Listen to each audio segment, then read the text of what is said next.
Le sujet, il est que si vous le faites pas, les autres, ils le feront pas pour vous. Donc, malgré les difficultés, il y a toujours une solution.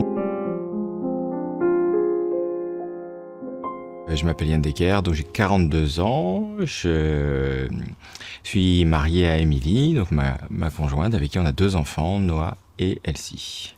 Alors on est engagé chez Imagine for Margot pour la raison suivante, c'est que notre fils, donc Noah, a déclenché une leucémie lymphoblastique de type B à l'âge de 5 ans, donc en 2020.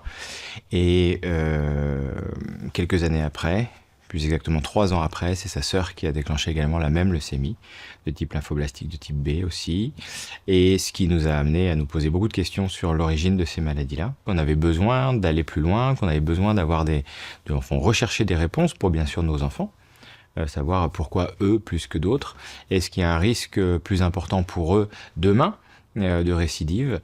Est-ce que potentiellement, si on arrive à trouver l'explication, on peut les aider à améliorer le protocole, à avoir effectivement un protocole qui soit moins traumatisant pour leurs organismes? Indirectement aussi, quand ils seront en âge potentiellement d'avoir des enfants, est-ce qu'ils ont un risque de le transmettre à leurs enfants? En fait, nous, on n'est pas des sachants. Quand on arrive là-dedans, on n'y connaît absolument rien et on prend un peu les informations qui viennent à droite, qui viennent à gauche. Et là, on commence à nous parler d'un plan France Médecine Génomique 2025 en nous disant ce serait peut-être intéressant quand même de voir intégrer ce programme pour essayer de gratter un petit peu, d'aller voir est-ce qu'il peut y avoir des réponses sur ce plan génétique. On a reçu quelques mois après donc une réponse négative au niveau de l'intégration à ce plan-là, puisqu'on ne rentrait pas dans les préconisations du protocole du moment.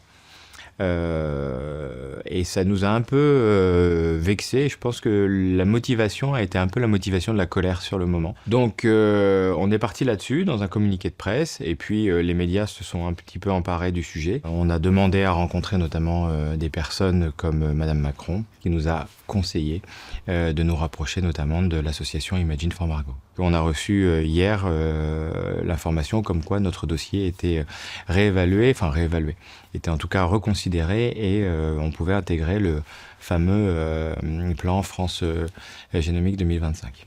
Le message, il est que je pense que si vous avez des convictions et si vous avez des envies, ce sera jamais facile, mais il faut pas lâcher en fait. Le sujet, il est que si vous le faites pas, les autres, ils le feront pas pour vous. Donc, malgré les difficultés, il y a toujours une solution. Il faut toujours rester optimiste quand on a envie de finalement faire avancer un système. On trouve l'énergie qu'il faut. En plus pour nos enfants, donc ça c'est quand même le plus important. Go, fight and win!